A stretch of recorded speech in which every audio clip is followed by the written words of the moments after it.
ត្រីមួយក្នុងក្លឹបស្ងាត់យើងជួបគ្នាដោយใจដ័នមិនទាន់បានស្គាល់ឈ្មោះគ្នាបេះដូងបងក៏ចាប់តាមស្រឡាញ់អូ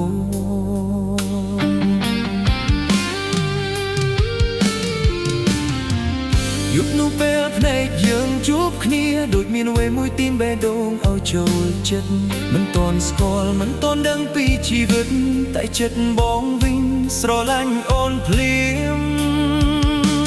ថ្ងៃក្រោយបងទៅដឹងរឿងអូនជាអ្នកដែលបង្ហាញម៉ូដសម្លៀកបំពាក់នៅក្នុងក្រុមហ៊ុនមួយយ៉ាងស្រស់ស្អាតហើយពីថ្ងៃនោះយើងចាប់តាមស្នេហា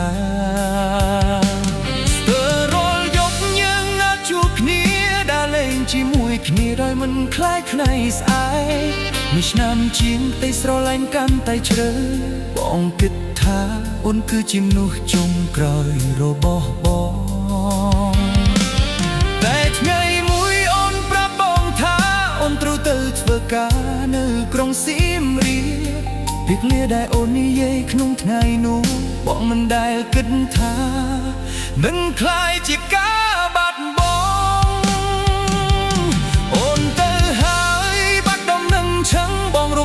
ដំណឹងអូនរកថ្ងៃរកខែតែពេលវេលាបានកន្លងផុតទៅស្នេហ៍យើងក៏បាត់ទៅក្នុងភាពស្ងាត់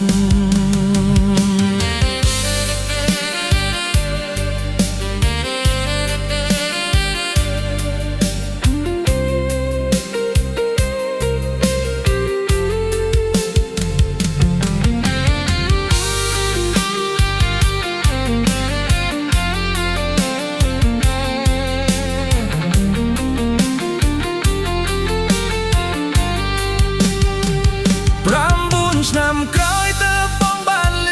ថាអូនមានប្តីហើយមានកូនពីរនាក់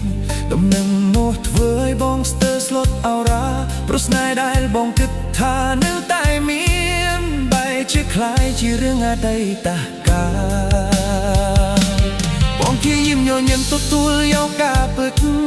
យ៉ាងបេះដូងឈឺចាប់មិនអាចនិយាយអូនបានទៅឆ្ងាយពីជីវិតបងតែអនុស្សាវរីយ៍យើងមិនដែលទៅណាទេថ្ងៃមួយបងឃើញប្រូហ្វាល់អូនក្នុង Facebook តែបងញ័រមុននឹងសម្រេចចិត្តឆាតទៅបងសួរអូនថាសុខសប្បាយទេពីតិចតួចតែពោពេញដោយអនុស្សាវរីយ៍9 ឆ្នាំពេលនោះអូនកំពុងបែកបាក់ជាមួយគ្រួសារបងគិតថាប្រហែលវាសនាយើងជួបគ្នាវិញបងចង់ជួបអូនដូចដាល់ទីមុនចង់និយាយពីដែលបងលាក់ទុកអស់9 ឆ្នាំ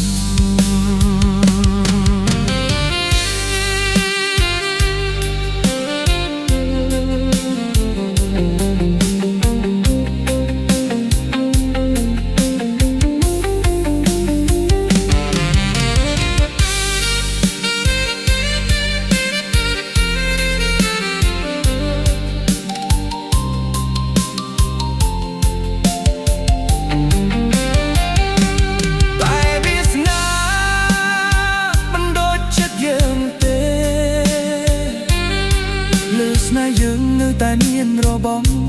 ផ្ដាយឪពុកអូនបានសម្រេចឲ្យអូនមានប្តីថ្មីដើម្បីបន្តជីវិតទៅមុខក្លឹបរាត្រីនៅតែមានបទចម្រៀងនៅតែលើតែគូស្នេហ៍ពីរនាក់នៅយុគនោះលែងមានថ្មីត្រឡប់មកដោយដើមទៀតហើយយើងបានជួបគ្នាដោយใจដិនស្រឡាញ់គ្នាដោយមិនបានគ្រងហើយបែកគ្នាដោយសារវាសនា9 ឆ្នាំក្រោយស្នេហ៍នៅតែមានតែយើងមិនអាចជួបគ្នាជាគូបានទៀតឡើយ